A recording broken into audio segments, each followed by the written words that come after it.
اوكي، السلام عليكم ورحمة الله وبركاته. رب يشرح لي صدري ويسر لي امري واحلل عقدة من لساني يفقهوا قولي. السلام عليكم أيها الكرام.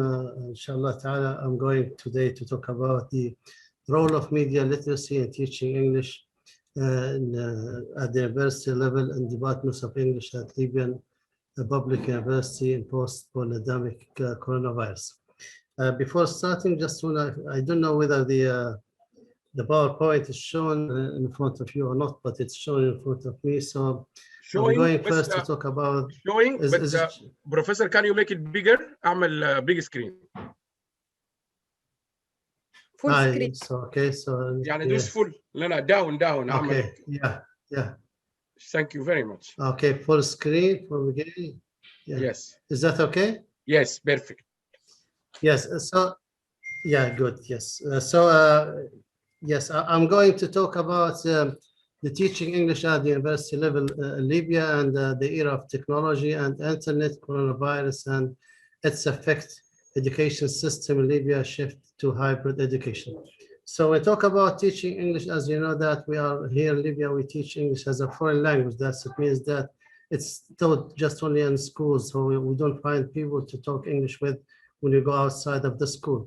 And when you talk about the teaching English at the level of the university, in fact, everything is dominated by teachers. So everything is done by teachers, what we call the teacher-centered. So just when the students sit as the spongy, they observe actually whatever given to them by teachers without even doing anything. Everything is dominated by the teacher. So the teacher, in fact, at the university level, questions and asks answers and talks almost 95% of the time of the class. So just only maybe 5% of the time maybe allotted for the students to talk, or to maybe just only a few time or little time to talk. Because of this traditional actually methods or strategy of teaching, in fact, we have got a lot of challenges regarding what's happening now in as we know that the whole world is dominated by, or let's say, invaded by the fatal virus, which is called coronavirus or COVID-19, that started by the end of 2019. As we know that the world now is becoming a global village, let's say that maybe we can say a global tent, so that we can contact with each other easily. And what's happening in China, for example, might transfer to other parts of the world easily, and because of the globalization, because of the movement within one country to another country. So that's why the coronavirus actually moved rapidly as the fire dust and as we did in the hot, or the spread. So we find actually ourselves in a bigger challenge because of the coronavirus, or because of our traditional way of strategy that we are using in teaching us. We are using the traditional way of teaching, which is lecturing, that's in the classroom. So after maybe 2 or 3 months of the spread of the coronavirus in the world, the universities and schools in Libya actually shut down completely. So and the study ceased for almost maybe 10 months or more than 10 months, because of actually we lack the use. So we didn't know, we are not familiar with using of technology at the university level, teaching at the university level. So actually we were in a bigger challenge whether to stop studying or to go to the internet, and which is actually are not familiar with. Of course, education system in Libya depends on traditional way of teaching, such as using traditional methods. We use at the university level, we use the grammar translation method, namely in the Department of English. At most best conditions, we use sometimes direct method, but we don't depend actually on technology or the internet. So lack of technology actually is dominating in our schools or our classes at the university. So we find ourselves that we are forced to go to what's called hybrid education, which that we mix online teaching with the face-to-face or traditional teaching in the classroom. I'm going to talk about the stats of said English in Libya. As we said, that English is used as a foreign language, not a second language. And it's rare that you find native speakers to talk with in Libyan English because of course, the two reasons. At the time of the Gaddafi, of course, everything was banned regarding English. And within these days, of course, you know that Libya, after 2011, we are because of the uprising. So it's very hard for foreigners to come to Libya because of the war and the conflicts between the people themselves.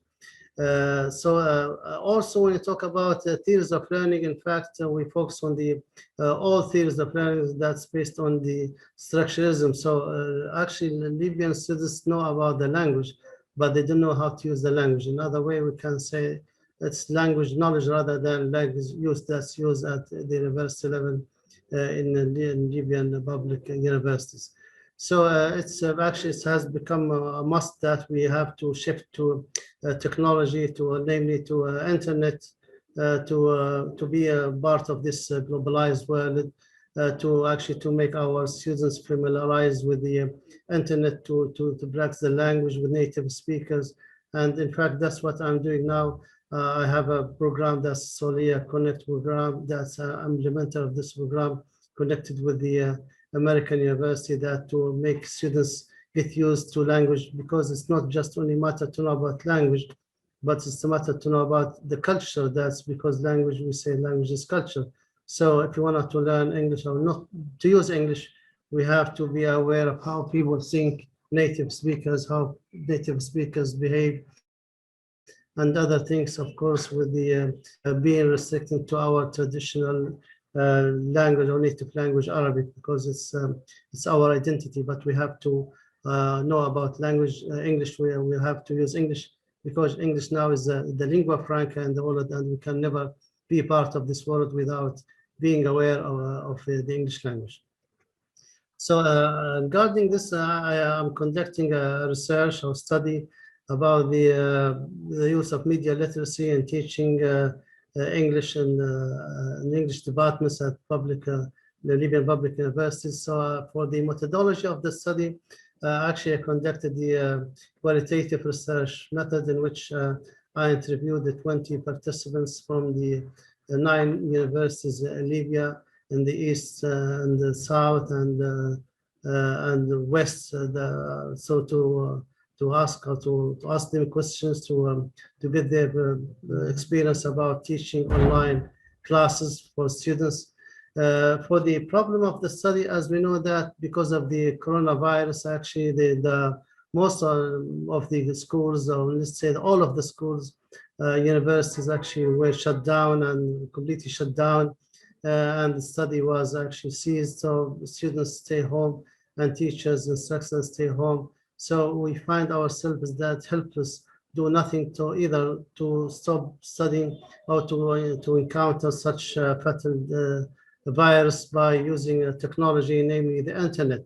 So I find that there's a problem that actually most of the instructors at the university level are unfamiliar with the using of the internet, using of the programs, that educational programs such as Zoom or Google Classroom or other education online programs that are used in the other world. So for the questions of the study, to get the conclusion and to get the findings and recommendations, I put forward some questions to be answered.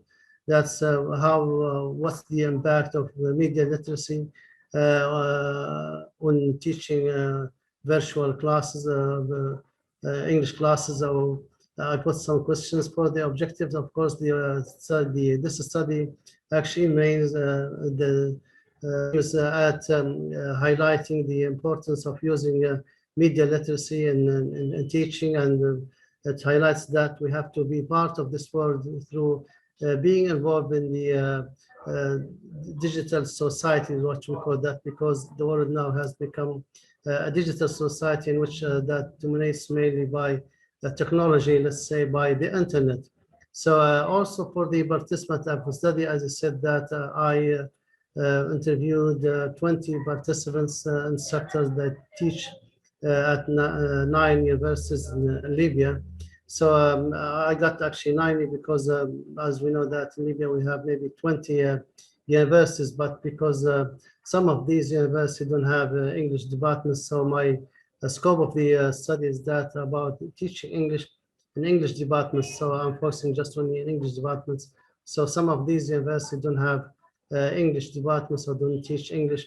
And some other universities that I cannot contact with some participants, though I talked with them, but maybe for some reason or not, we couldn't contact with one another.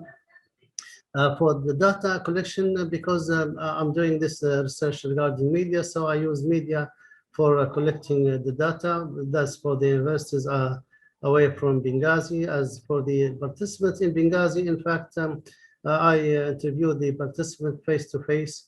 I recorded the interviews for the data analysis later. Of course, I didn't use real names. I didn't mention the universities in the data analysis.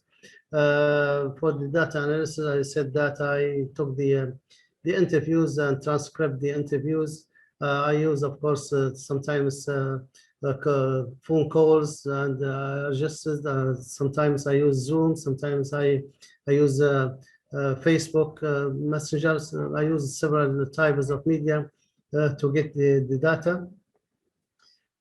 So after the analyzing the data, actually I got the following findings. One of the actually most challenges that the participants encountered that regarding the electricity power.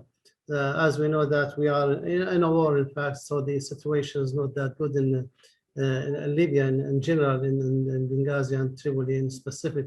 Because of the power is sometimes goes off, maybe sometimes for the whole day, sometimes for maybe 10, 15 days. That's why I'm here. And it's not my office. This is the Red Crescent. They hosted me because when I'm home, so maybe the power is off, electricity off. So most of times the electricity is off. So also the internet connection is not so easy to get. Sometimes the internet actually goes and comes, as I did here while I'm listening. Sometimes I find myself disconnected from the internet, so I have to refresh my computer to get access. Also, some participants say that the online classes, though sometimes it's a solution, but in fact, for maybe teaching other classes, but not English, because English, as we know, that it requires interaction actually, and when we talk actually, we don't talk language, but we talk paralinguistics, what we call. So English actually depends on the emotions and the facial expressions and the eye contact, other things. So actually such things actually are completely lacked in the online classes. Also, most of the instructors are unfamiliar with the educational programs that use such as Google or Google Classrooms, Zoom, and other. They are not familiar, and some of them they say that this is the first time that we use after the coronavirus. So it takes maybe them time to know about such educational programs. And till now, some of them are not using such media because they say that.